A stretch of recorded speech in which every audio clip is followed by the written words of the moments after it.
You call me to lift the level, high the level, raise the level, up it, up it.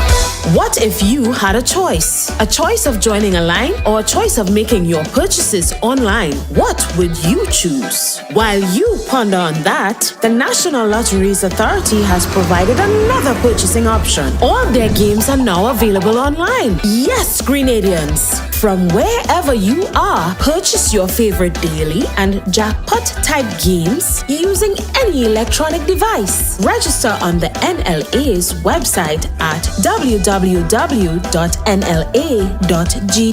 Top up your account and enjoy online lottery gaming at your convenience. We're taking shopping comfort up, up, up several notches. But the choice is yours. Join a line or buy online. NLA, make your dreams come true. You call me to lift the level, high the level, raise the level, up it, up it. With Cathwell Stationery Services' unbeatable Easter Flash sale. Imagine slashing your office cost without compromising on quality. Yes, you heard it right.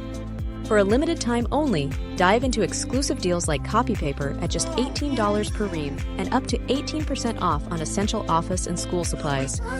From sleek laptops and tablets to vibrant markers and highlighters, from sturdy office furniture to the latest office machines, Cathwell's has it all. Don't wait. Call us now at 442-5848 or 435-2277 or drop us an email at cathwellsoffice@gmail.com. Hurry! The Easter Flash sale is for a limited time only. Cathwell Stationery Services, where savings, selection, and service come together for you. Yeah! Ride Along Live, welcome to the ride. It's Tuesday on the ride. Good evening, one and all. As you come and go ahead and share the thing, share it. It's Tuesday. Leslie J, I see you. Guys, let me ask you a question. What's pissing you off today? I know there are a lot of things that's pissing you off. There are so many things that could possibly piss people off. That is pissing people off, I should say. Piss me off. Few things I want to offload off my chest. So we dedicate Tuesday for that purpose, right? What's pissing you off? And to help us with this segment, we have Mr. Jervis Dabrio. You guys heard about CSERT? Yeah. They are the cybercrime fighting expert. Gonna join us about some things that I'm pretty sure that a lot of you guys didn't know or don't know about all of this hacking that's been happening. So before you become the next victim, you gotta watch this. You gotta share this. Everybody share the thing right now. Share it. Hey, Jane, how you doing? Julianne McIntyre, how you doing? Welcome to the ride. How you doing? Yeah, Jane, finally you're early for once, right? You're early for once. Let me tell you guys what's pissing me off. Mike, how you doing? From Canada? Thank you so much. Let me tell you something. So yesterday, and this is really pissing me off. Yesterday, we posted a program on Ride Along, right? A vlog that I did on Ride Along, where I was talking about, some activities that was happening during Jamaica Carnival, where this lady was winding up and thing, So I posted it and I spoke about it. I gave my reaction to that. Today, this morning, I got a message from Facebook telling me that vlog went against community standard or community guidelines. That's one. That's enough to piss anybody off. But that wasn't it, ladies and gentlemen. Because of what their database presume was, nudity and all of that stuff, the interview that I did with Mr. Hamlet Mark, a lot of you guys saw the interview. It was a 2-hour-long interview.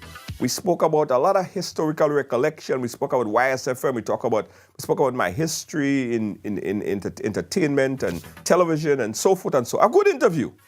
All right? A good interview. Facebook also flagged that show and said that show, elements of that show went against community guidelines as well.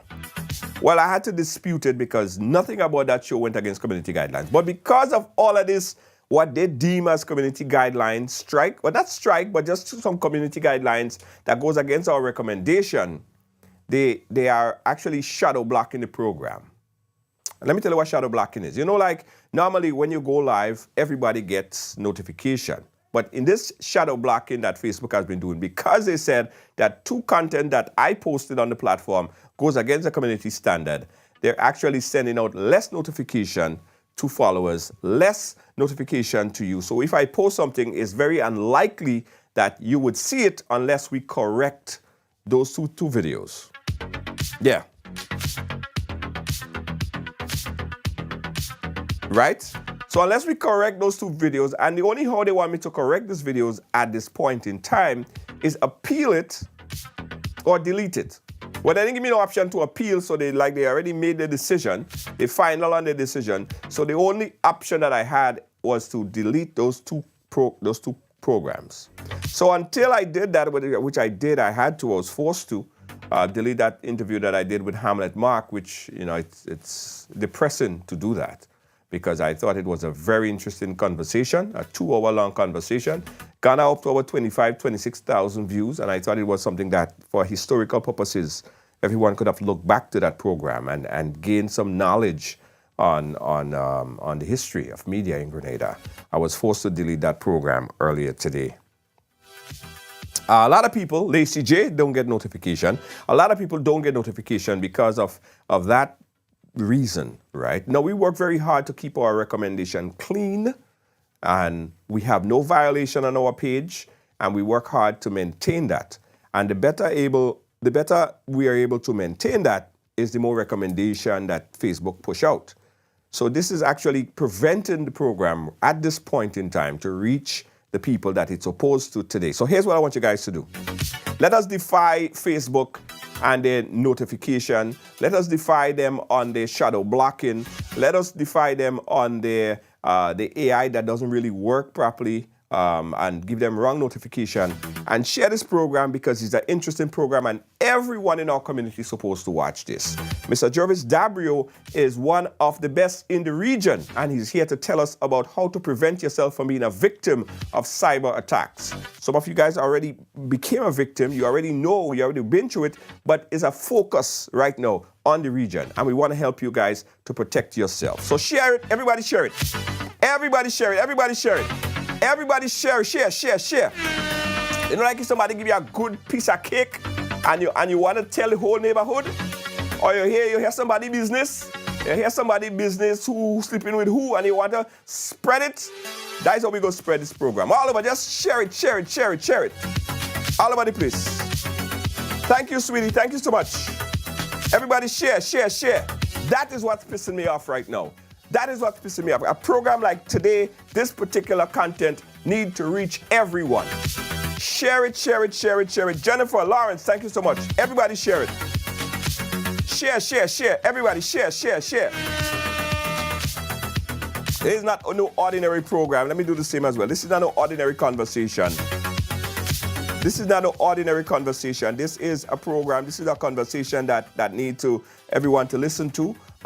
Your teenagers should be listening to this. Your mothers, your father, everyone should be listening to this program right now, because this man is not an easy guy to get, and we have him here live with us today. Mr. Jervis Dabrio, how are you doing, my friend? I am good. I'm doing well. It's good to be home. Yeah, that's right, man. Yeah. It's good to be home.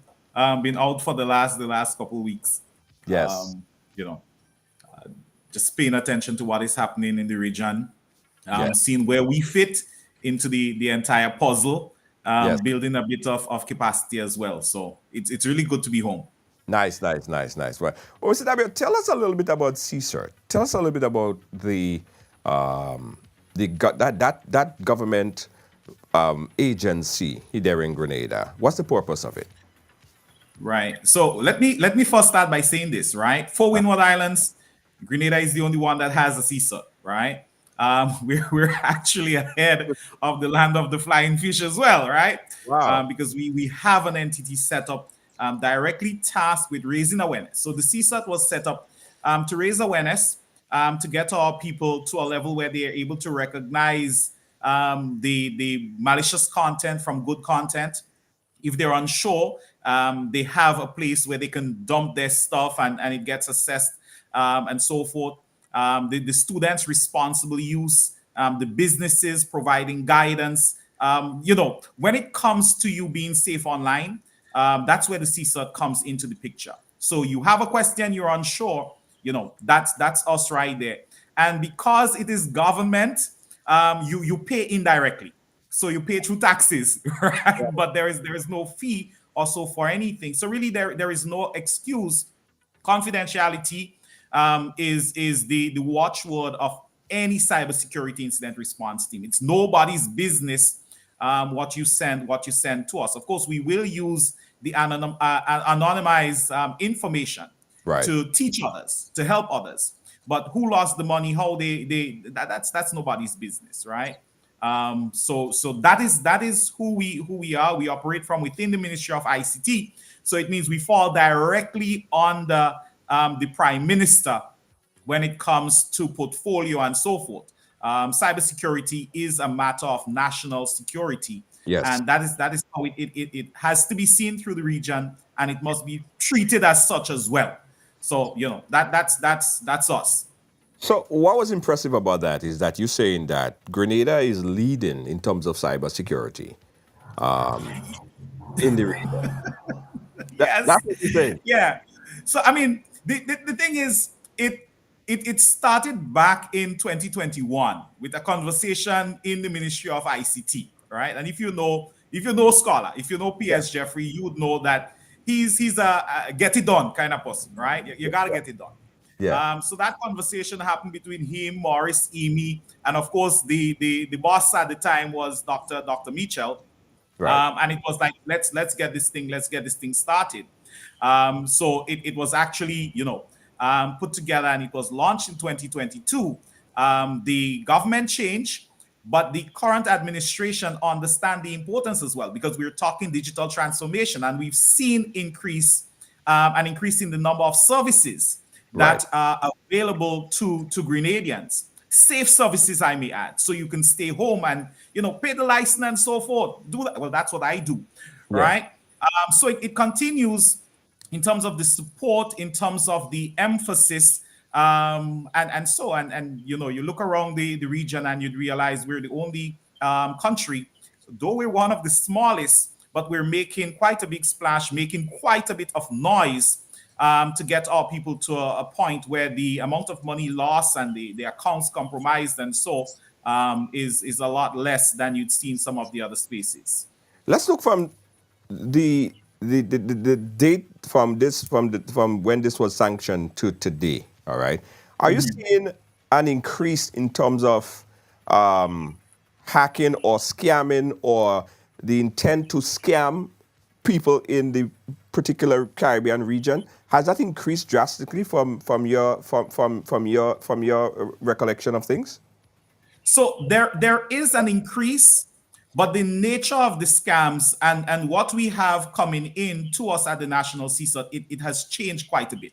So when we started, we were launched in May of 2022, but understand we started operations in December of 2021. Right. And during the first few months, or a sizable portion of the first year, we were dealing with vehicles and people sending money and not receiving their vehicles and so forth, prepayment scams. We were seeing quite a bit of that. So a lot of our people were targeted. I mean, there were situations where we had to actually reach out to people and say, hey, we're investigating this company for this person, and we realize you have sent money, your money is gone. I mean, that's really not good news. Right. But we saw quite a bit of that. And I think as more awareness happened, as more people became aware, hey, you can reach out to the CSAT, as we started posting more things, identifying some of these malicious entities out there, the number of instances of people actually losing money through those scams, it went down. Right. We also had to deal in 2022 and the earlier part of 2023 with a lot of investment scams, cryptocurrency based scams. Again, those targeted primarily the younger portion, the younger part of the population. But again, You put the information out, you raise the awareness, and you see the numbers go down. Understanding that there are people who would not report to us, they do not contact us for whatever reason, but those went down. What we saw towards the middle of 2023 was an increase in cyberbullying, right? And phishing scams Yes. started going up, right? And for the people who are not aware, phishing is really tricking a person into giving up information or doing something that they otherwise would not or should not do, right? There's this saying: if the fish kept its mouth shut, it would never get caught, right? So those went up. You had these messages coming in: you win this, you win that. There is a Zoom meeting, and as we got later into 2023, the account takeover became a thing. So you're looking at bad actors being after the login credentials for Facebook, Instagram, WhatsApp. Well, we've been fighting with WhatsApp since October 2023, and it's coming in waves. It's coming in waves. So we had a wave in October, November. December was kind of quiet for those sort of scams. We saw an uptick in the gifts, the giveaway scams, right? So you win stuff and you click to get this, and because Christmas, that is what happens. Charity scams went up as well for December, and then we hit January, February, and we're back to dealing and fighting against account takeovers, right? And so it's coming in waves. But we're seeing differences in terms of what is happening and when it is happening. Mr. Dabio, where are these bad actors coming from? Is it locally in Grenada? Is it coming from international communities? Is it coming from Korea? Is it coming from the United States? Could you identify where those bad actors are coming from? So we have been able to identify the source of attack for several of these different scams, and understand that the CSUT, while it's a small team, it is made up of a collection of different entities in terms of getting things done. So we rely on the FIU, the Financial Intelligence Unit. If money is involved, the FIU has to be part of that conversation. The DFU, the Digital Forensic Unit, these are the people in the RGPF, the Royal Grenada Police Force, who deal with the forensic and the prosecution and all these things. I refer to the officer in charge, that is Inspector Francisca Noel, as my right hand. All right. And then you have the legal fraternity. I think if she's my right hand, then Ruggles Ferguson would have to be my left hand, because he has provided quite a bit of support in terms of what the law says. How do we approach this? When do we hand it over? And so forth. So when you put all these different bodies together, CID and so, you have the national CSUT being able to do what we do. So while, yes, you see me as the coordinator of the national CSUT, but when I speak, if I say, hey, this is happening, understand that it's not just me speaking. The evidence is there to support it, whether it is law enforcement or with the other entities. And then you have the external bodies that would weigh in on the conversation as well. So you have Get Safe Online and their group of ambassadors across the region, CARICOM Impacts, right? And now we've made direct contact within the RSS. So we're able to, make more informed decisions and also to give more informed advice when we speak on these things. Let's talk about folks are trying to hack personal data information, right? So someone trying to get into your Facebook, for instance, what are they gaining from doing that? What are most of the reasons that they're actually trying to gain? And not government, is individuals. Some people that might just have some friends or whatever the case is. What are the incentives from these thieves? Right. So we do have one or two local bad actors there. Don't think for a moment that we are all saints, right? So we do have one or two. They're hacking in Grenada. Come on, man. Junior, I taught for 13 years, right? Yeah. At SAS, I taught information technology. And one of the first things you get when you ask the students, so why are you doing the class? Why IT? Why not some other subject? And I want to hack, right? Oh.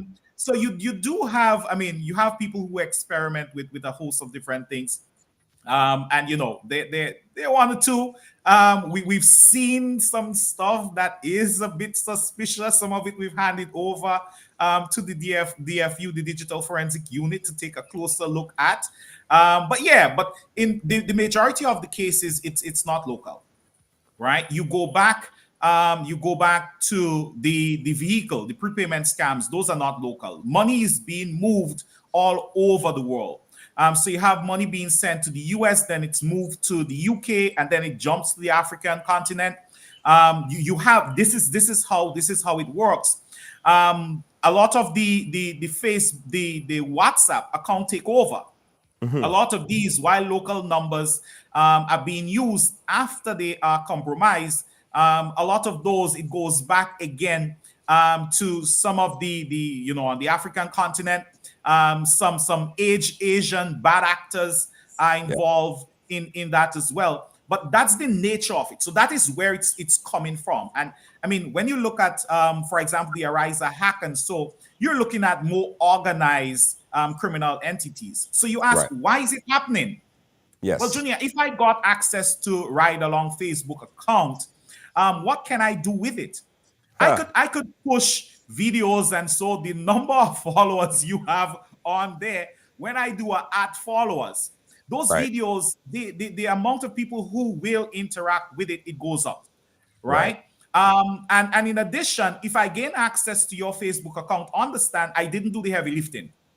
You did the work. Over the last few years, you have pushed the content. You've gotten people to engage with it.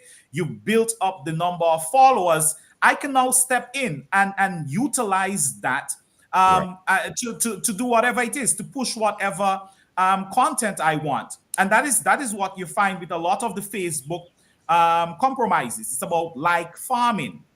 LikeFarming, farming, where they're after these pages where the value is high, and they either use it for their own purpose or they will sell it off, right? If I push a malicious link after compromising Ride Along Live, Junior, if 10 people click it, man, and they click it on the device where they do the online banking and stuff, come on, man, you also want it.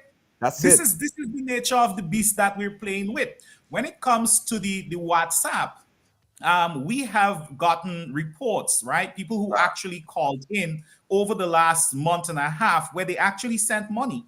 They honestly thought they were helping out some friend who couldn't access their funds, and the 300, the 400, the 500 US was sent, only to find out that it went into the pocket of bad actors, cyber criminals out there. Now understand this: you didn't do any hard work apart from trick someone into giving you the 6-digit for their WhatsApp. Then you reached out to somebody else saying send money, and just like that, you're sitting there and money is coming in. It's pretty cool.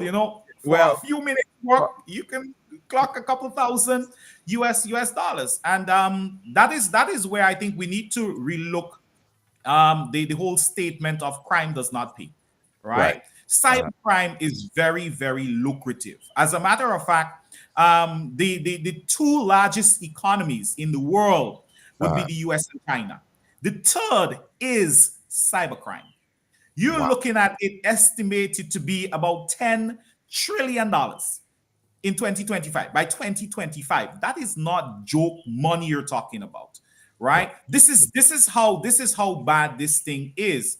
And I think this is why people need to pay attention. They need to look. They need to start minding their business, because your data is valuable. Your data is important. It can be sold only for you to board a plane. When you get to JFK, you get some nice silver bracelets because you didn't even know you were on a wanted list for some crime you committed that you did not commit because your identity was stolen. But this is what is happening every day. And I plead to all of my content creators who spend time, like the hard work put in to build this platform, years. And every single day, I get some kind of message that's inviting me to advertise with somebody that they will pay me money and access and all that stuff every day in my email. I get emails saying that my page will be compromised and deleted. Click this link and information. So I am on the alert. I am like every day. It become like a job now, protecting this page from being hacked. That's one of my job.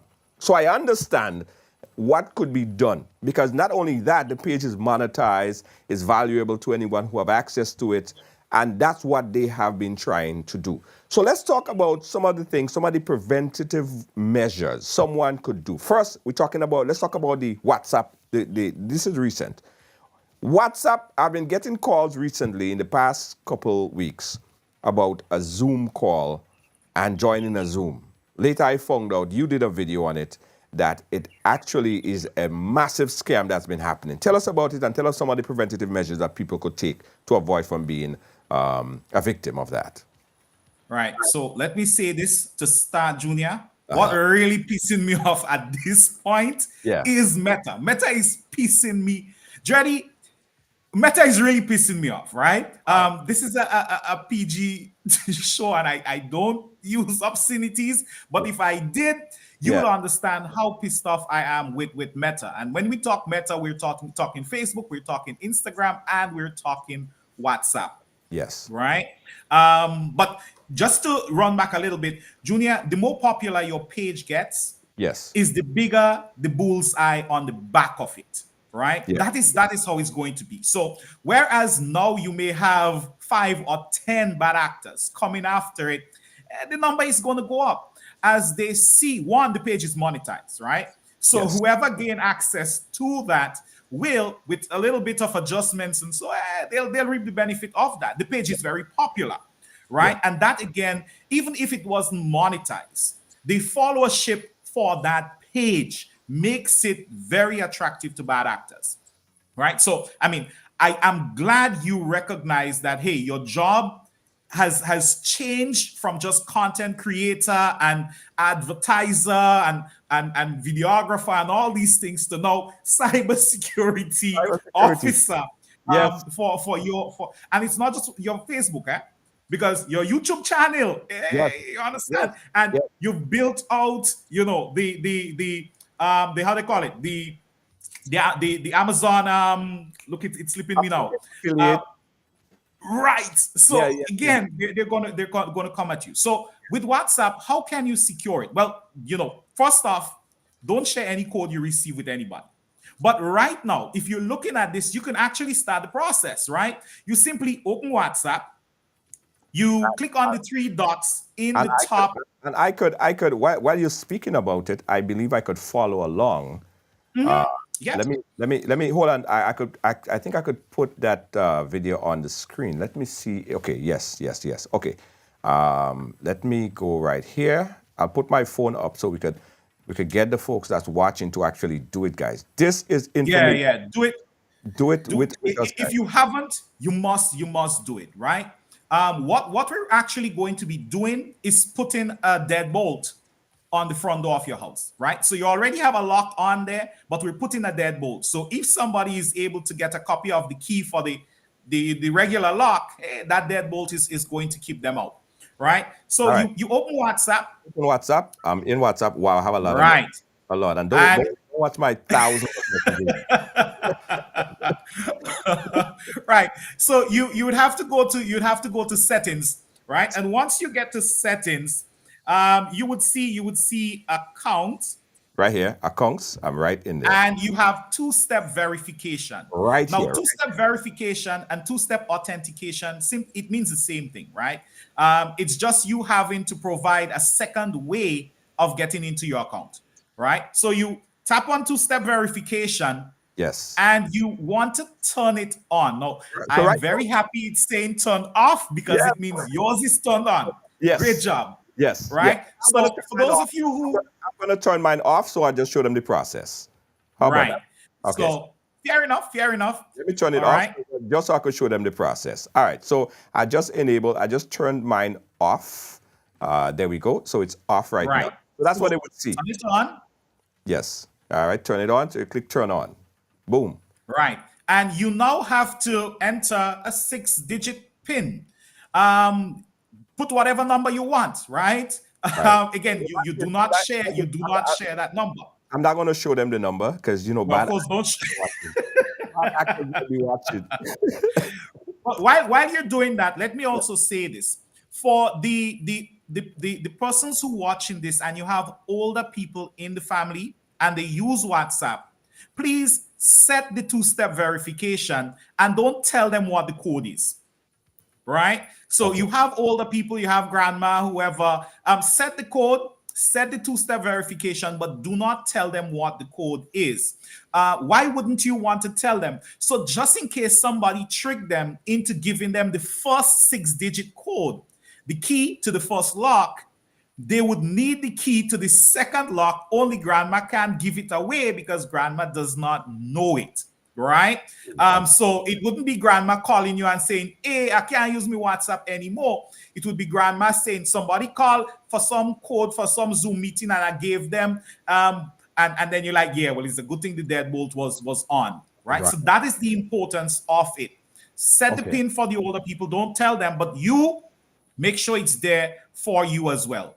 That way, if you're tricked into giving up the code, the 6-digit code that normally come from WhatsApp, the person will not be able to take control of the account because they'll have to have that 6-digit PIN that you set.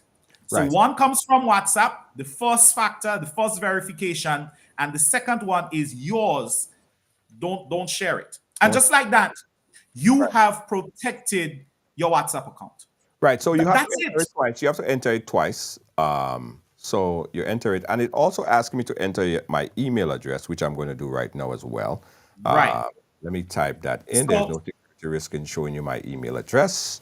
Right so along. it asks you to enter the number a second time to verify that you actually know the number you put in the first time. It's like when you go to do your ATM card, you have to enter the number, at least twice.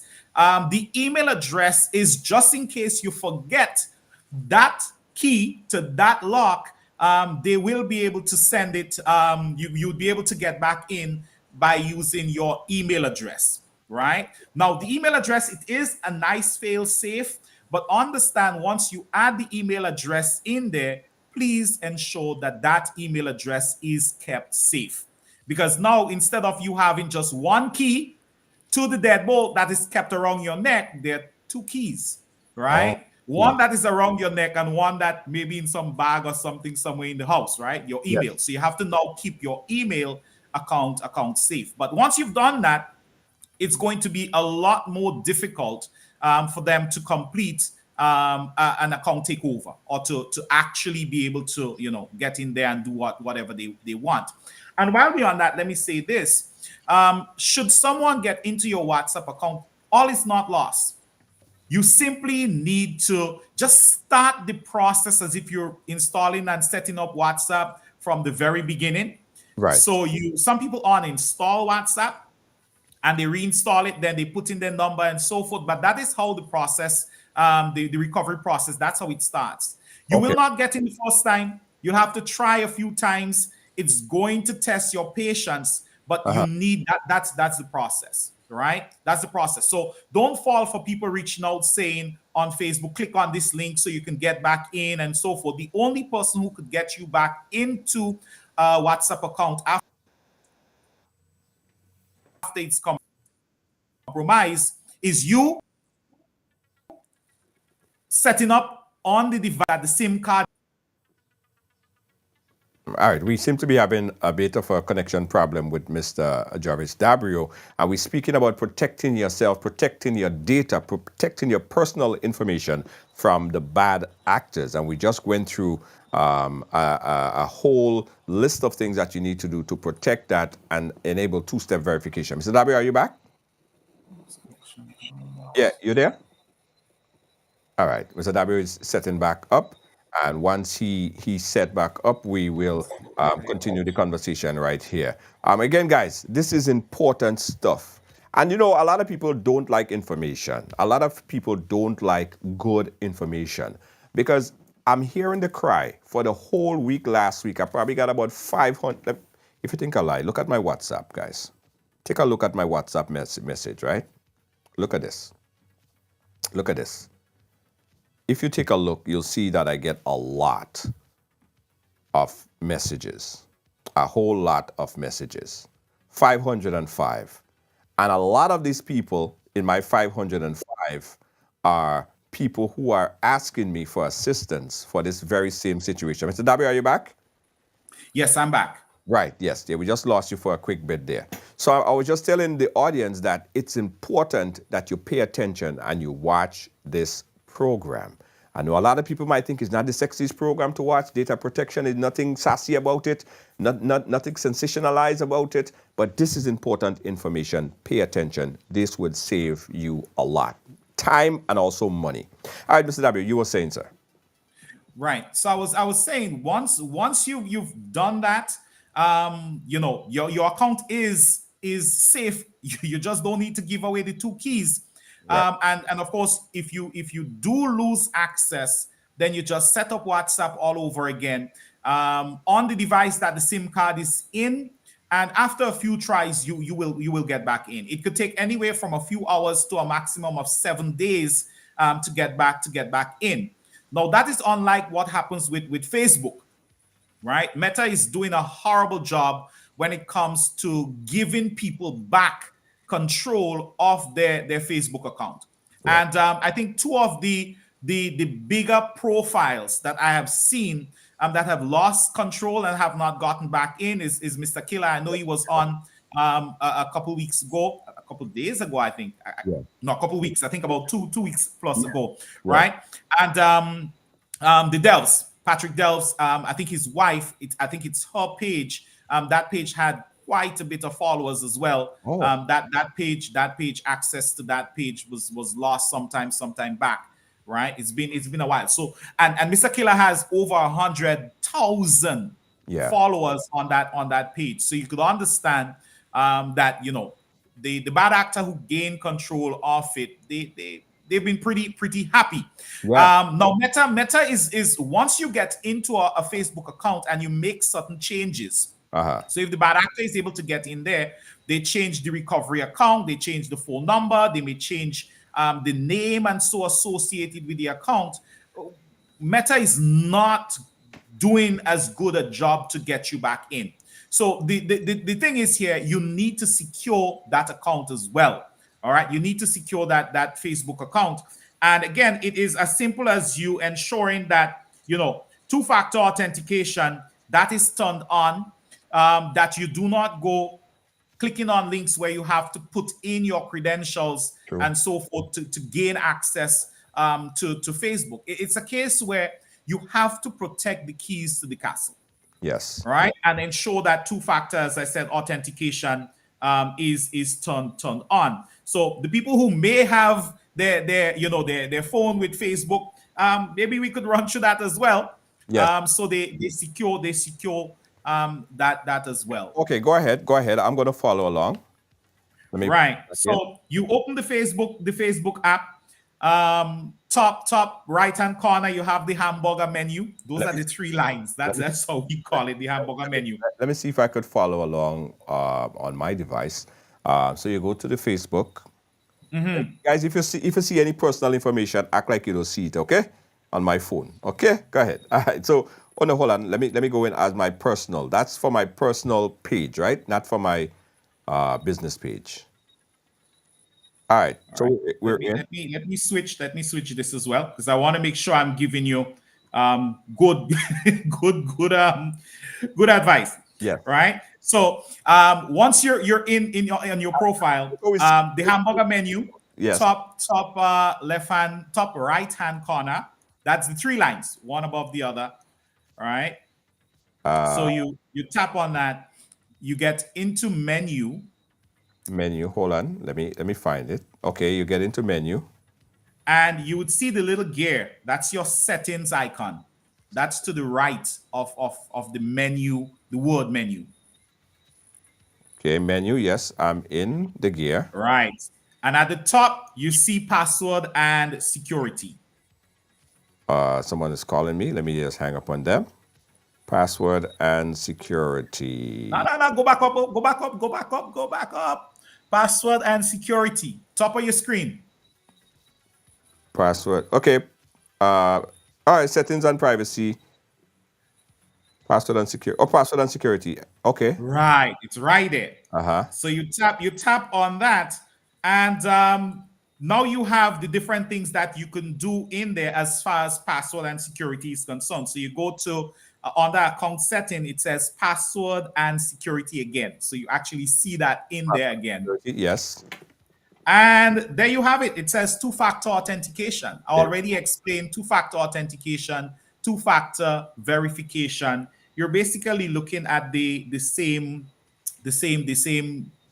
It's synonymous, right? When we say verification or authentication, Okay. and ensure that that is turned on, right?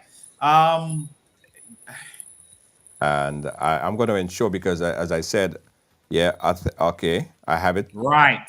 So once you get in there, you now get to decide how you want to actually protect the account. Are you going to be using an authentication app? Are you going to just accept a text message? How do I Or use a security key? The easiest option might be to just accept a text message. Yes. Right? That way, should a bad actor, should a cyber criminal gain access to your login credentials, the email address and the password or the username and password to the account, they will need that second key for that deadbolt before they're able to get in. Okay. So now they'll have to figure out, all right, I already tricked Junior into giving me the username and password. How am I going to trick him now into giving me a copy of the key to open that deadbolt? Okay, I just enabled that. I don't want to show digit code is sent. Okay, hold on. They just sent me a code. 1 second. Right. They sent me a code. Let me just copy that. Because they need to verify that you actually have access to that. They're not going to put on the deadbolt and bolt it without knowing that the key works, right? Right. Okay, so, okay. Please enter. Oh, my password, my Facebook password. That's for my personal Facebook, by the way. I have to find that, my personal Facebook password. I'm happy you're sharing that with me because you know what? Mine was turned off for some reason. So I'm happy that you are here. All right, so I just put in my password and it's getting ready to lock it. Yes, I'm gonna lock them off. Right. It's spinning. Okay, it's taking a little bit. Right. So once we do that, we are virtually protected. Right. So it is a lot more difficult for a bad actor to get in. You're not foolproof protected, right? Because understand, you can be tricked. They may have to trick you twice. They may have to trick you into installing some malware or so on your device and then pulling the stuff off of there, because there are ways of getting around the two-factor authentication, right? Yes. But let's not worry people with that right now. Put on the deadbolt, and I would not be as pissed off at you than you not having it on and calling me and telling me, hey, Dabs, I can't get into my account. Then you would be really pissing me off, because you could have just set that deadbolt in place.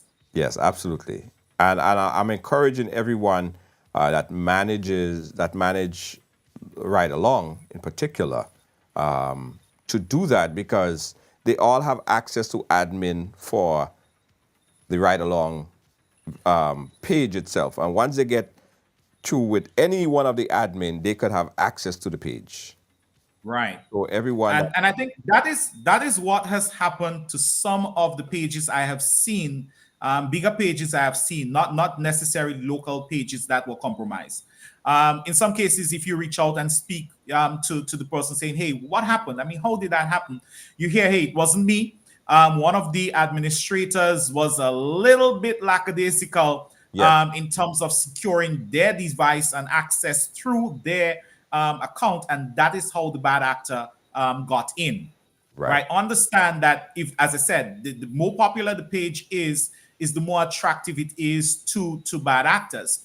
But that does not mean that a page with little or no one following is not attractive as well, right? Because a bad actor may want, a cyber criminal may try to get your account so they can fish or they can attack others Yes. within your space. Based on how your privacy settings is, persons may only be able to see your friends if they are a friend of yours. Yes. Right. And so if they're able to get into that circle, they could now pretend to be you and reach out to other persons. Case in point, in December of 2022, I'm not sure if you remember that, Junior, but December 2022 into January 2023, Yes. videos were coming out left, right, and center. Yes. Men dropping pants and so forth. I remember that. And one of the accounts that was actually being used by the bad actor belonged to a local guy. Yes. A gentleman. And he lost access to the account and he decided, listen, Facebook is not going to let me back in. I'm just going to create a new one. So he dumped the account and moved on. The bad actors used that, found men that he had as friends, right, in his circle, you know, and reached out to them pretending to be a woman. Picture voluptuous and some real sexy pictures. And of course, that was how they started a conversation that led to romance scams and sextortion. So you had gentlemen actually thinking that, you know, there was somebody genuinely interested with them, interested in them romantically. Yes. When in truth and in fact, that's not what was happening. It was about building them up, building up trust, getting them to share stuff and so before saying, pay me or we're going to release it. So even though your account may not have 5,000 followers, that account can be used to create a lot of problems for the people within your circle. Additionally, we put a lot of information on these accounts, right? So for example, we put the relationships. Yes. Your sister is on there, so you put, this is my sister, this is my aunt, this is my cousin. A bad actor gets in there and they now know how to approach that person because they know that's your sister, right? That is your mother and so forth. It's for that reason, you gotta keep the circle tight and not put all the links in the relationship, because if somebody gets in there, it can really hurt you. So again, don't think for a moment that your account is not valuable, right? It's as valuable to the bad actors, some of the bigger accounts, once they have a plan to monetize it through scamming others that's in your circle. Wow. Some very, very, very good information here, guys. I'm going to open up the phone lines for you guys who wants to call. There have been people have been reaching out and saying that their WhatsApp have been scammed. And another thing that has been happening, some people are actually getting numbers from Digicel or Flow, and they can't enable WhatsApp because for some reason that number was blocked. Tell us about that. Right. So I think in all the videos I have put out, including the one that was done through GIS, I have said, please don't. And I'm begging, Grenadians, I am begging you, please, please, please, please, I am begging you, do not report and do not block the local numbers. Don't report, do not block the local numbers when it comes to the WhatsApp account takeover. Now, if somebody is harassing you on WhatsApp, you know, a local person, some ex, what have you, by all means, block them, right? Right. But when it comes to these accounts reaching out saying they want the money and what, don't block it, don't report it. And this is why. If enough people block and report it, WhatsApp Meta is going to ban the number. So they're not blocking the number, they're banning the number. The number gets on a banned list. Getting off a banned WhatsApp banned list is hell. It is not easy, right? In most cases, if it gets on the banned list, it is not coming off. So my number was taken over by some bad actor. Right. And my 2,000 friends decided to report it and block the number. Right. Meta sees that, WhatsApp sees us, and they're like, hey, this is a malicious number. Let's ban that number. So what happened? Well, I can't get back into it, so I decide to get a new SIM card from Flow or from Digicel. After 3 months of no activity on that card, that old number, it goes back into the pool. So the number actually goes back to the service provider, right? I have my new number, my old number gone. Now, your cousin comes from the States and she wants a SIM card for the carnival, or she here for a few months, what have you. So she goes into the store and she purchases a SIM card. Right. You don't have control over what number you get. It's like a lottery. They pull a number and that's the number you have.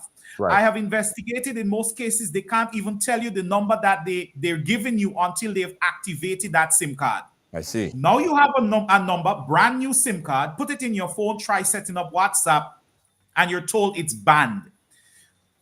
Flow can't do anything about that. Ilcom can't do anything about that. Digicel can't do anything about that. How did we end up in that mess? Because locals keep reporting local numbers to Meta, and they keep blocking it, and it got on the ban list. So the more numbers that end up on the ban list, the bigger the problem we're going to have. Because when you get a ban number, it's not a case of saying, Digicel, I want a new SIM card. You have to purchase a new SIM card. They had nothing to do with the ban number. They can't unban the number, buy another card. And then your tanty come for Christmas, and she end up with that same number. You understand the problem we've created. So don't report the local numbers, please. Instead, if you notice somebody is reaching out to you with this WhatsApp, prayer meetings and Zoom, whatever, call the person straight, right? Just call the person straight and let them know, hey, I noticed something strange happening, and you'll hear, I lose control of my WhatsApp, it was hacked, and you let them know, hey, just set it up all over on the device, right? Just set it up all over on the device. It's going to take a bit of, gymnastics. It's not going to happen the first time around, but yeah, do that so you can get back in. Wow. And quickly, I wanted to speak quick about some of the red flags that people should look for when they're getting those calls. I've been getting, you've been invited to a Zoom meeting or a group that I know that I'm a part of. Like one told me about a group that I set up. And they told me about, I'm invited to a group meeting, but I'm like, who set up the meeting? And I caught the guy and I told him a couple 4-letter words. And then he cursed back at me. Hate. And he hung up. He was like more upset that he couldn't scare me than I was. Yeah. So what are some of the red flags to look out for? Now, first off, let me say this, right? When you're going to bed, please, put the phone in airplane mode. Because we had a few instances, right? And we're talking within the last month and a half where there were 3 persons who actually lost access to their WhatsApp account, and it happened late in the night. There was one lady in particular, her thing is she couldn't make out what was on she phone. She tell them straight out, she go deal with that in the morning. And I was like, thank you, ma'am. You postpone it for in the morning. When you're going to sleep, put the phone in airplane mode. So they're calling late in the night. Knowing that persons may be sleeping, you wake up, you hear, this is an emergency, this is what, and so you look out for these calls that are coming late. Yes. Right? What entity would reach out at 11 in the night to tell you have a Zoom meeting or a prayer meeting or what? Come on. That is inappropriate. So you look out for that. In terms of the requests, right? You look out for, I can't access my funds, and I can't take your call. If you know the person, you would know when a request is out of the ordinary, right? There was one young lady who was reached out to when one of her friends' account was compromised, and she said straight out, she said, Mr. Dabiro, that guy don't ask nobody for no money. So once I see that, I know this is nonsense. When I call him, he tell me this is the situation, what, and I'm like, thank you. She didn't piss me off, right? Look at this one here. This one came in from Denison George, my good friend. Dennis never asked me for a penny yet in his life. I got this message. I want to ask if you can help me send help me send $1,000 to someone, please. I'm trying to transfer from the bank, but it's not working. So can you help me with it? I will pay you back in the morning.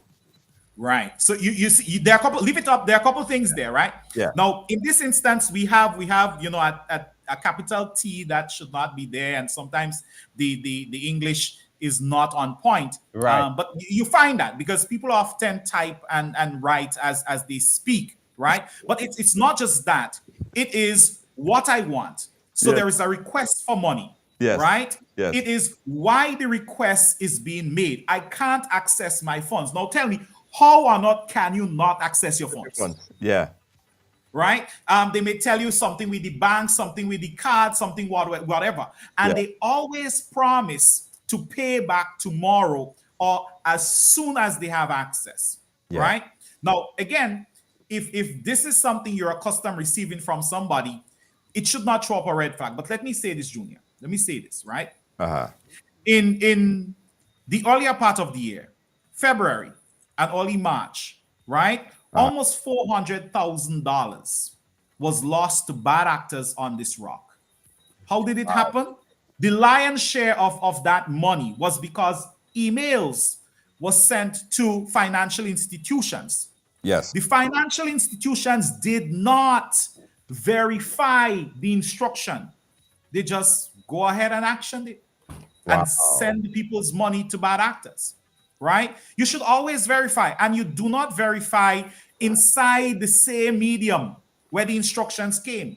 Yeah. So you receive a WhatsApp message from me saying $1,000, yeah, and you go call me on WhatsApp. Come on, exactly. You understand? Because you send me a message on WhatsApp. Of course, this is me, and I can't come to the phone, which is a red flag. Yeah. You try calling, they will not answer, right? They will tell you they're in a meeting. They can't take the call now. If they do answer, you will hear noise. Yeah. And they hang up and tell you they're not hearing anything. Of course, they're not hearing anything because they didn't say anything. It is to let you think that they're so busy and so tied up that they can't take the call. Well, so a straight call oftentimes will, let you know exactly what's going on.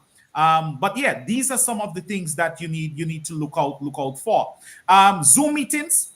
Come on, people. We just came out of the COVID-19 pandemic. We know about Zoom, right? You don't need to give anybody any code to get into Zoom. They could send you the link. You click on it and you get right in.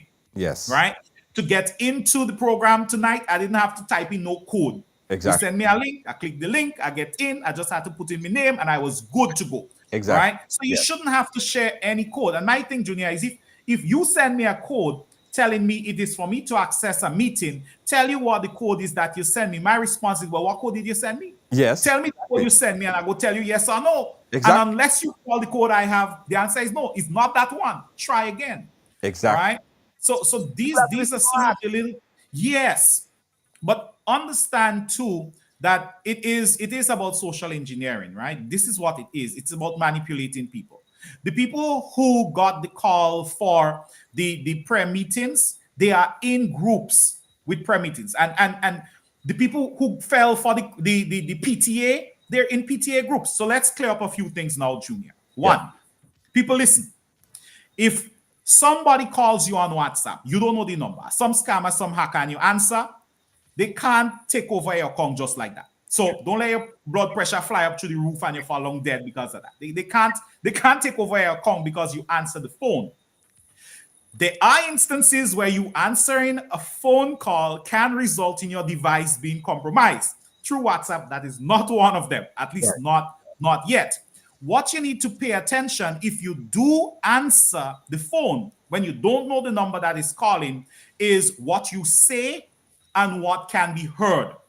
So if I am a cyber criminal and I call you, Junior, and I hear a baby crying in the background, thank you very much. Because now I know I could maybe send you an email for cheap baby clothes and you may click on it because there's a baby in the house. So the ambient songs, pay attention to that, right? Also pay attention to the information that you give up, all right? And in some cases, the yes and the no's and so forth, because some automated systems when you interact with them, they would ask you, and you have to say yes and no and that sort of thing. So you call me and you ask, am I speaking to Jovis W? You're not going to get a yes.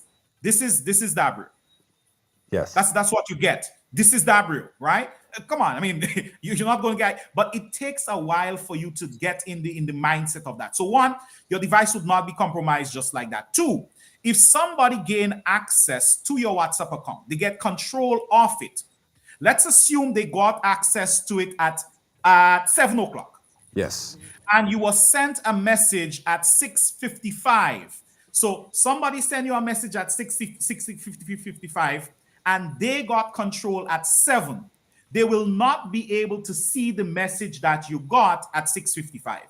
So they cannot read the historic messages. So if you had shared some passcode or some password or whatever with some family member before, and they now have access to your WhatsApp, they would not be able to see those historical messages. I see. But all the groups that you are in, they are in these groups as well, right? Now, they get into the group, understand they would not be able to see all the messages that was shared in the group. But Junior, the description of the group normally say what the group is about, right? Because this is where we set the rules. Yes. In the description, we would say, this is what the group is, the official group of the Jovis W Church. Yes. Do not share X, Y, and Z. These are, so they are able to see that, and now they know, okay, this is how I can attack the persons in there, right? You understand, right? So these are some of the things people need to be clear on. If you have WhatsApp Business, yes, now that's a different kettle of fish, because WhatsApp Business does allow for you to have your portfolio, have your products in there, your credit card and so information can be in there. You could actually move money and so in there. Then hey, you have reason to be concerned, right? So if that's the account that was compromised and your cards and so is in there, well, I think your first order of business, try to start the recovery process, then call the bank. Hey, freeze that card, or go into your mobile app, freeze that card, so at least they're not going to be able to interfere with your money and so with it in there. But these are some of the things that I think people need to be clear on, so their blood pressure doesn't go up unnecessarily. Yeah. You spoke about the call, when you get that call from sometimes an unknown number, sometimes for me it has always been a 347 number, and consistently that person would say absolutely nothing. I'm aware of how AI could manipulate your voice, so oftentimes they call and I don't say anything, and just dead air, and then they hang up. Because they want to sample my voice, saying yes. Well, Junior, people like us, we are in deeper doodle than everybody else, right? True. The number of podcasts you've put out, the amount of commercials, the casual way you interact, Dreddy, sampling your voice, that information is out there, right? That information is out there. What I normally tell persons at this stage, the AI has not matured enough to really handle us code switching and throwing in with local parlance, you understand, every now and then, right? And you may notice that whenever I have these interviews, always, you understand, just throwing some, because these things, it's going to throw it off. It's like, how you understand, you code switch between standard English and you throw in a little something. Though eventually the AI is going to mature, and that is not going to be an issue for it. But there are still instances right now where our accent and how we pronounce and say certain things, they haven't been able to get it right just yet. But understand that AI does not need 5 minutes of audio to clone your voice, right? A few seconds, and that is it. That's the reason why, Junior, you would never be able to run a promotion where you asking people what song is this that is playing. the first time you run it, the first person that called, they win. Yes. Right? Yes. Yeah. True. A couple seconds and they win. Shazam or Google is going to tell them this Yes. is the song and that is it. Yes. I was going to just say, hey, first person to call, get the prize. Right? But we have to be concerned about it, because what it means now, Junior, is grandma, talking to grandma now, or mommy or daddy. That call comes in at 10:30 in the night, or sometime maybe during the day, saying, I'm Tony, and I'm calling your daughter. She met in a serious accident, and you need to send this, you need to send that. And you may hear a voice that sung like her saying, yes, mommy, what have you. Or maybe the call comes in and it looks like it's her number that is calling. Right. And you hear her voice. And she's saying she's in a serious jam and she needs some resources. Don't assume it is her. We're living in times now where you cannot believe what you hear or what you see. Wow. So if that call comes in, what you need to do, remember I said the number showed up as her number. So you've just received a call, Junior, from my number. Yeah. I didn't call you. My phone is right here. I didn't call you, but it's my number that called you. The number was spoofed. In short, the number was made to appear as my number. Right. Yeah. And you hear my voice. So you think, well, Gabriel number, his voice. Yes. No. What you need to do based on the request, hang up the phone and call Gabriel back. Oh, the hell. While they are able to spoof it to you, when it's coming back, it's going to come to the iMan phone. It's going to come to my phone, right? So you still have that way. Again, the landscape is constantly changing, right? What we're able to do to verify things now is going to be a different conversation by December of 2024. But at this stage, this is what you do. The number can be spoofed, calling you, but if you were to call my number, it will come back to you. My phone would ring. Now, again, there are, but it's possible for your phone number to have been cloned, right? So, it actually rings in their phone. But the cloning of the number, it goes back to whether or not the service providers are doing the best job they can to protect the numbers. Because in the US, for example, cloning a number, you call in and you answer a few questions, and if you could trick whoever it is on the other end, you may actually get them to, clone the, thing. But once the service providers do their job, it should not be that simple. It is so crazy and amazing, the time that we're living in. I don't understand, because what you see, you can't even believe your eye anymore, right? Case in point, with something that happened recently, we've been hearing about the hacking of credit union straight across the region. Grenada, Ariza had just faced, a terrible hacking. We heard what happened in Barbados, I believe, and a couple other countries in the region. What is going on? And with the hack that took place on the Ariza credit union, would people actually lose money personally? I think the better question is, can they lose money? Okay. Yes. So the answer is yes, they can lose money, right? And they can lose money directly, or they can use money indirectly, as in they can use money during the execution of the hack or the compromise, or they can lose money after the compromise. So the company, the credit union, the bank, the financial institution, what have you, gets back up and running. But if information was stolen, credit card information and so was stolen, then that information will allow bad actors to access your account long after the institution is back up and running. These hacks on organizations, whether it's credit unions, whether it's banks, whether it's business, or even government, because, the government of Grenada, we fell victim to a ransomware attack a few years ago, right? Bermuda, they've... I'm not even sure if they've completely recovered. Months, Trinidad, they had their fair share. You had TSTT, you had Blue Water, you had their NIS, you name it. Trinidad was on the attack for the greater part of the second half of last year. Jamaica, they've had their share as well. Most of the islands, they have had to deal with these compromises. And when these bad actors get into your system, oftentimes they sit in there for a while. So you may not even know that the thief has been in the house for a week, right? Going through your closet, going through the safe, going through what have you, taking what they can without you noticing it. Yes. And after they have gotten what they want, then they step out, they change all the locks and say, hey, you want to get back in?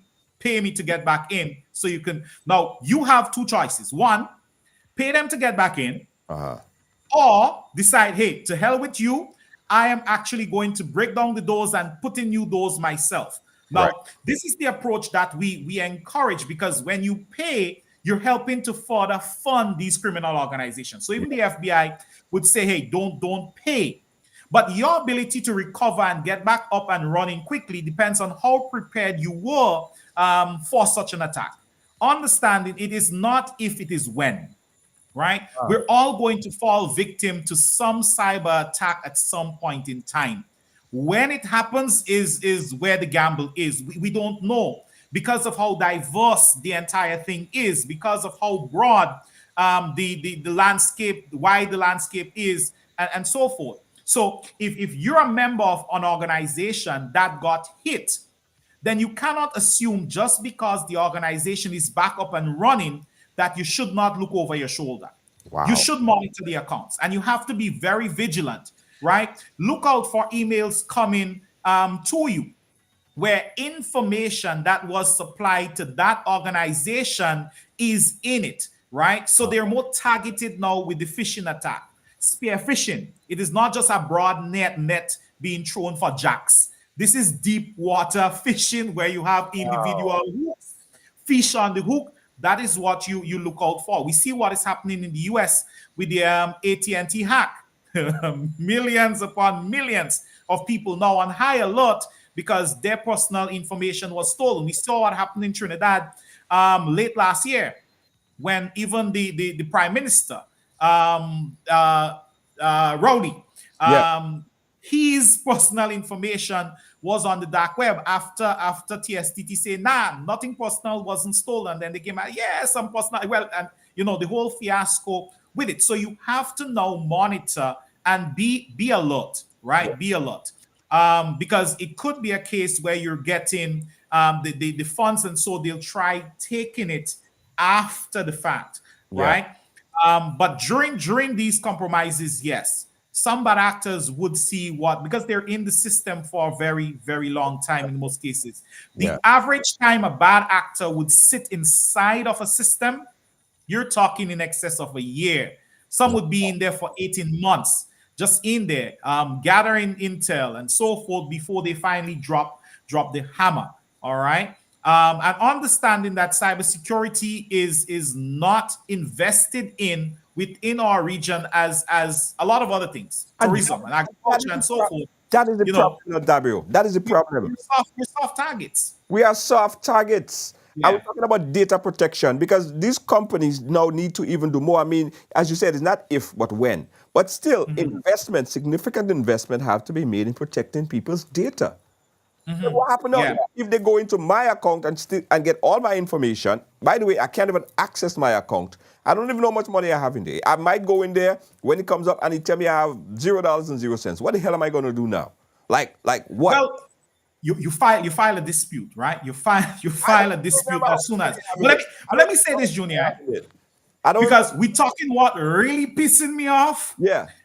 I understand the inconvenience when the cards were not working for the credit union, right? I understand that. You can't access your money. It's very inconvenient.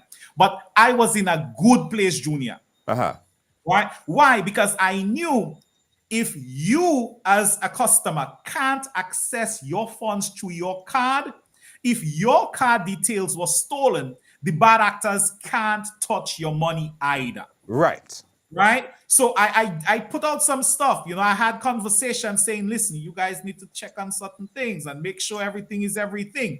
Because when the cards become accessible and the funds can be the bad actors now have details that is good. It's viable. They can access the money, right? So the cards are working, but you can't monitor the account because that service is still not back up. So I'm half pissed off because I understand the level of exposure Yes. if data was stolen. But I know, hey, if the system is not back on, then there are certain limitations that the bad actors have to deal with as well. Yes. When the convenience comes back to you as a customer, the convenience is also made available to the bad actors. Gabriel, I don't know how much money I have in the bank.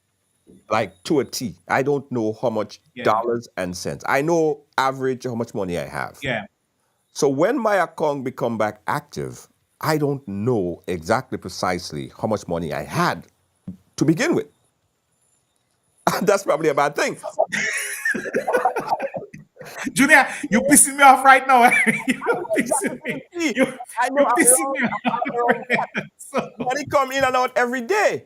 So I don't know exactly how much I had, like this dollars and this cents and this I don't know. Really? so people on ride along tonight, Junior pissing me off, right? And Junior is pissing me off because he's not staying on top of his business. Junior, once you have money in any financial institution, you Yeah. have to stay on top of your business. What I normally say to people That come out every is, day, Gabriel. Money come in, I get transfers. yes. So you don't need to do I recommend twice a day, right? But what I normally do is ever so often I will take a screenshot so I know, all right, this is what is there in case I forget. And when I check and I realize everything is good, that screenshot is deleted and I go again, or I make a little note. Because the reality is, even if you do not do online banking, even if you do not have cards that you use on the account, money can come out of the account, right? We had a situation about a month ago where a lady, an account she never used, she never take anything out of. She only put money in. Thousands of dollars came out of the account. And she didn't know, because her thing is she don't need to really pay attention to that account, because all she's doing is putting in, and while she's putting in, the bad actors took out. Wow. Right?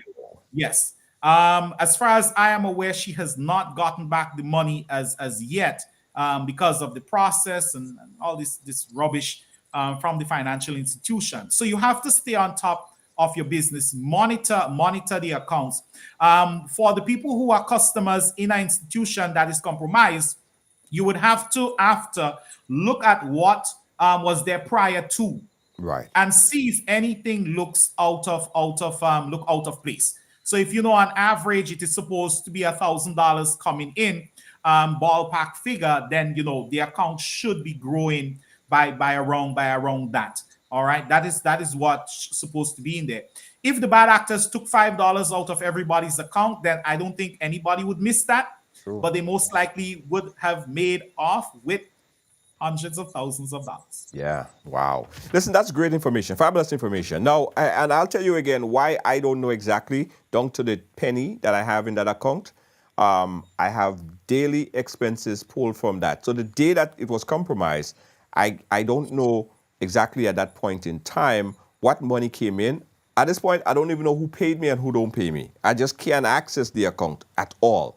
I did speak to someone at the credit union today. They said they're working on it, but at this point in time, my rent is overdue. My salary has not been paid in full, and people watching me sideways because of this compromise with the bank. And when and if, as soon as possible, it get fixed back, I'll pay much closer attention to cybersecurity and watching my funds and possibly finding out other ways to secure those funds, especially the funds that's in the islands. I pretty much know how much pennies I have in the US, which is not a lot of pennies.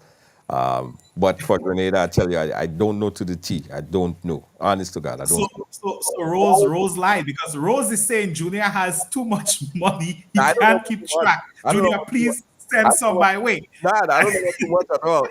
Too little. Somebody in the chat mentioned notification. Yes, setting up notification on your account is a must do, right? You need to do that, but understand again that some of the institutions, they do not have that just yet, right?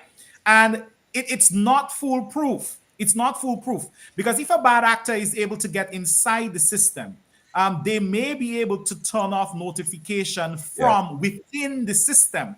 So yes, you had it on your end, but based on how deep they got into the system of the company, they could. I mean, listen, Junior, I'm inside the house, and you telling me that I can't go in that room and that room and what? You I'm control. inside the house, right? You You gone to work and I roam. Yeah. While you're sleeping, I am in there from what 4 o'clock to 8 the next morning. I am in there doing whatever I want. Right? That is the nature of the beast. And Junior, let me also say this. It means companies need to pay for security. Yes. They need to make the investment. Yes. The problem I am seeing is we could calculate or measure the tangible returns on an investment in tourism. Yes. More cruise ships, more planes are coming in. The hotels they're filled, right? In agriculture, you could measure that, right? If you are moving product, so your rides, you could measure. Hey, you could calculate. Listen, 50 bikes, they've all been booked up. I need 20 more. When it comes to cybersecurity, it's like insurance. Yes. You don't see anything, but a lot of things are happening, right? You can't say, oh, well, for this month, I got a $10,000 return on my cybersecurity investment. But as insurance, should you crash, should you bounce, as we don't say, Right. you would be happy to know that you had insurance, so you do not need to dip in your pocket, right? Cybersecurity have to be viewed in the same sort of manner, and even you add some more focus on it thereafter, in that it is an investment, and it is, should you lose control of your systems, what is that worth to you? If Yes. right along life is under the control of a bad actor, a cyber criminal, what is that to you, your brand, and your ability for business continuity? If your YouTube channel goes away, how does that affect you as a business?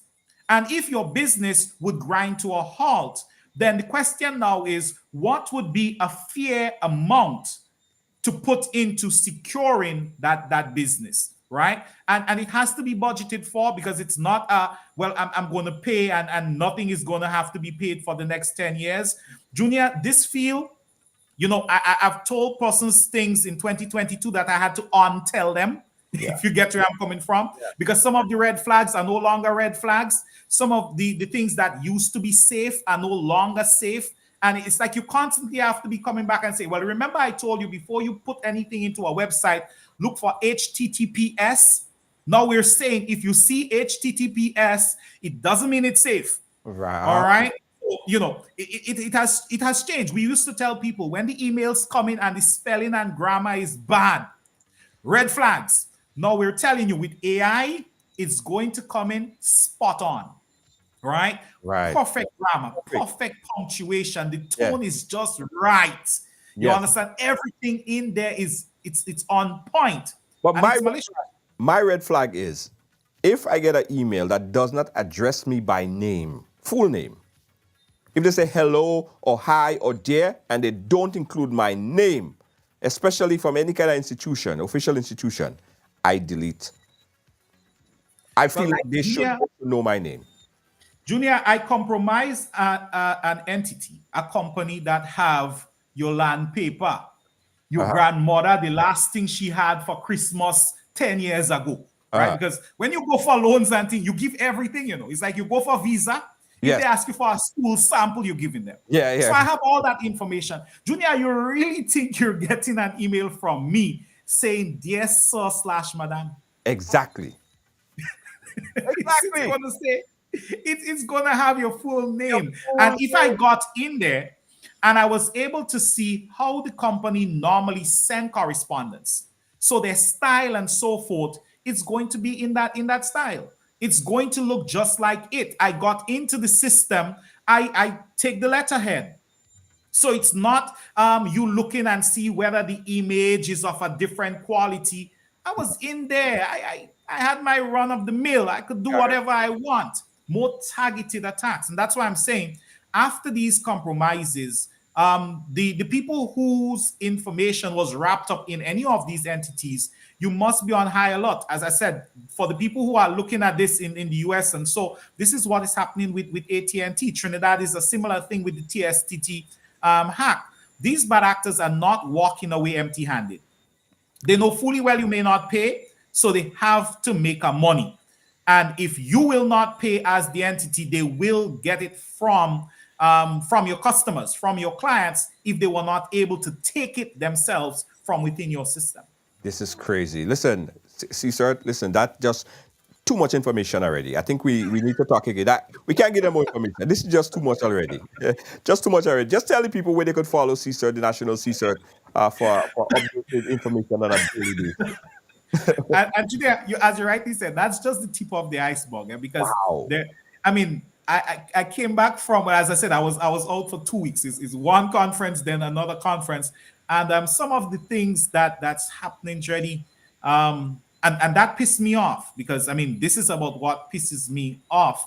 Grenadians are falling for kindergarten scams when we've gone to the next level already. Yeah. Right. People are still giving up their WhatsApp code. Dreddy, we're dealing with AI. We're dealing with deep fakes. Right. We're dealing with cloned websites that are so good that it's giving us in cybersecurity headache to identify what's really going on. And we're still stuck with giving away the 6-digit code to our WhatsApp account. But all is not lost. As I said, we click so you don't have to click, right? So, we would see what's going on so you don't have to, and it doesn't cost you anything. You reach out to us on our WhatsApp or Telegram, 423-24. Junior, everybody's supposed to have that number. No, tell me again. Let me make sure right. 423-2478. 423-2478. All right. And listen, WhatsApp or Telegram, you send whatever you see in any time, day or night, right? My only thing is this. If you send something to us at 1 a.m, right, and a message coming back would disturb your sleep, turn off your phone, because you may get a response at 2:30 in the morning. And don't come and say, oh, well, this is sort of wake you up and disturb your sleep. You send it at 1, we responded at 2. If you knew it was going to disturb you, hey, turn off, right? Wow. We're on Facebook. We're on Instagram, we're on Threads, we're on X, we're on YouTube. Yes. We are anywhere we believe Grenadians are. Our handle at CSUGND. So at CSUGND, that is our handle on IG, on Facebook, on X, formerly Twitter. That's us. You'll find us with that handle on YouTube as well. Our email address is CSIRTGND@gov.gd, CSIRTGND@gov.gd. So if it's an email you receive, you send it to us, and we'll analyze and provide feedback. We try to provide feedback as quickly as possible, but understand it's a queue, and sometimes based on what comes in, higher priority things may come in, and yours get pushed down. And it doesn't hurt if a day or two, well, it's hardly ever 2, and you didn't get a response, just a gentle nudge saying, what's going on with this? Understanding that some things take a little longer to verify.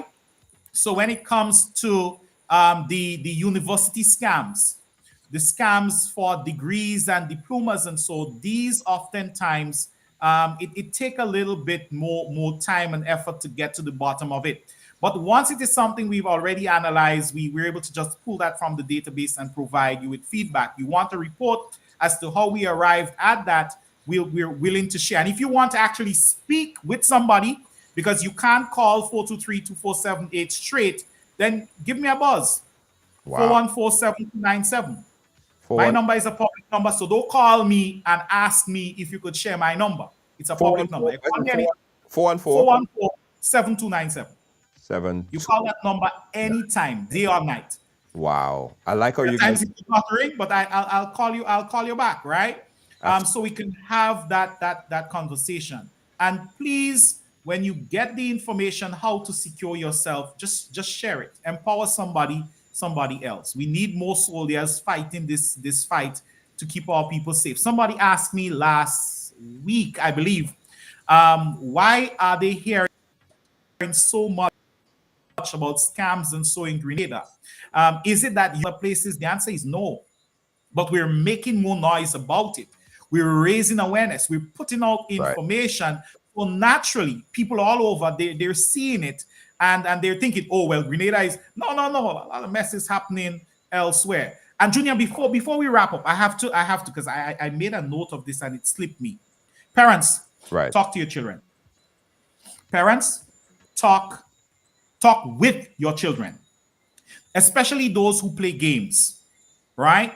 We have been seeing for the last few months instances where bad actors are now going on YouTube and providing cheats and cracks so your children could get to the next level, so they could get around whatever, so they could, and some of what they're sharing is malicious.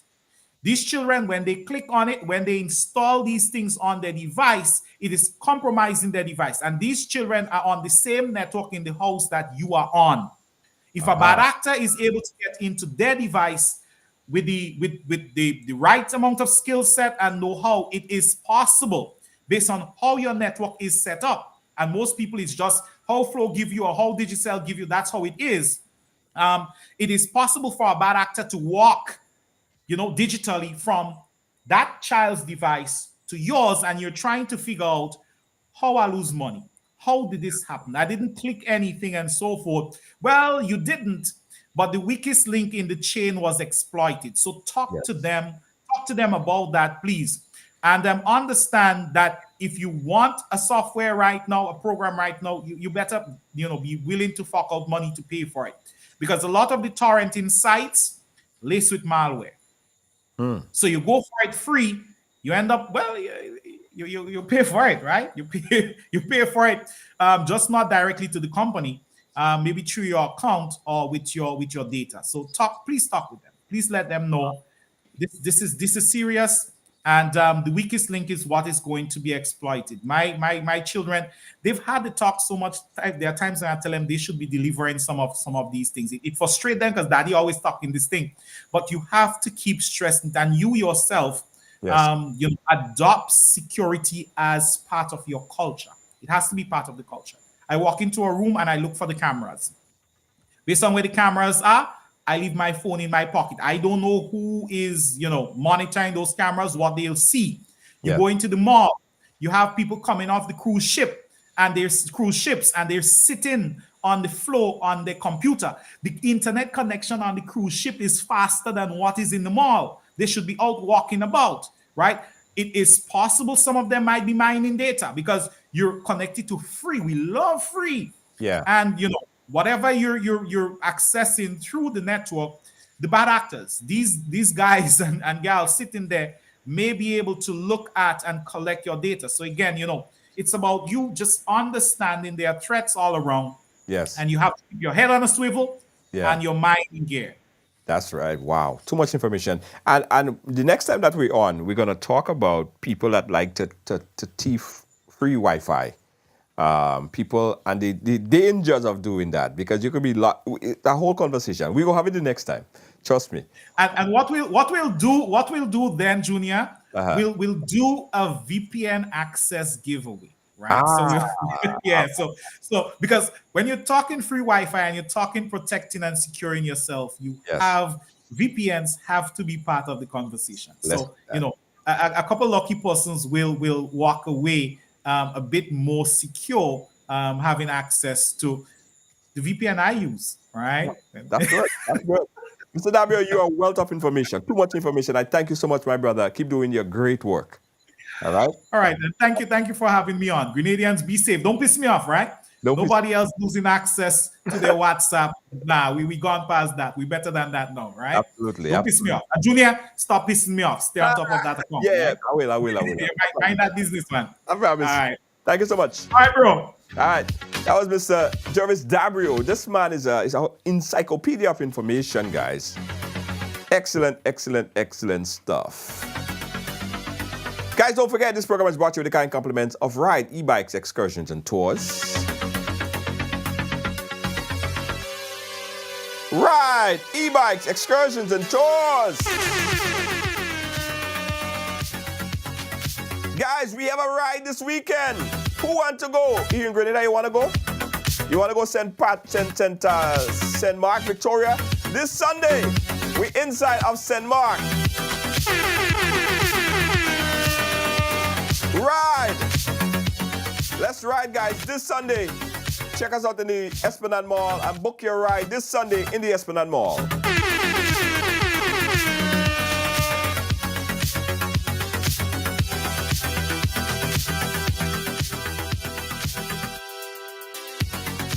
We'll be right back. For an exhilarating adventure? Then look no further than Ride Excursions and Tours. Get ready to explore the great outdoors like never before with our powerful e-bikes. Discover breathtaking sightseeing tours around the island. Feel the wind in your hair and experience nature in its purest form. Now, whether you're a seasoned rider or a beginner, our e-bikes are perfect for everyone. Call us at 473-422-1011 to book your excursion or visit ridersebikes.com.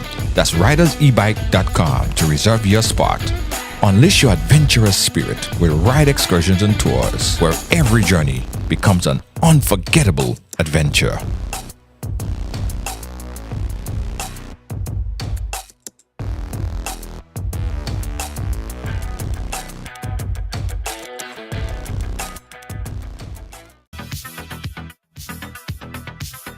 Don't forget, guys, May 11th, Elton Place, 1130 Linwood Street, Brooklyn, New York.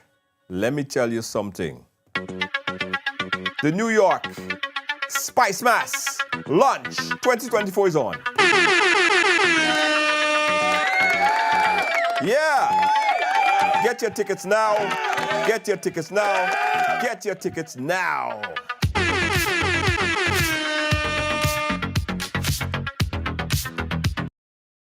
Privilege of sampling the Golden Jubilee edition of the limited edition spice rum from the Grenada distillers, and I must say it's something that you should try. It is authentically Grenadian, but from the flavors to the aromas to the overall taste, the blend is great. It's light, it's golden like the Golden Jubilee, and I think you can make any collector's shelves anywhere in the world. Hats off to the Grenada distillers. Yeah. Guys, this is a great opportunity. If you could ride and you feel you want to take on this challenge of the Ride e-bike amazing race, jump on right now and register. Registration is only $100, guys. There are a few obstacles in the way, but you could win up to $1,500. $1,500 big ones. Check us out in the Esplanade Mall for more information how you could register to be a part of the Ride Amazing Race.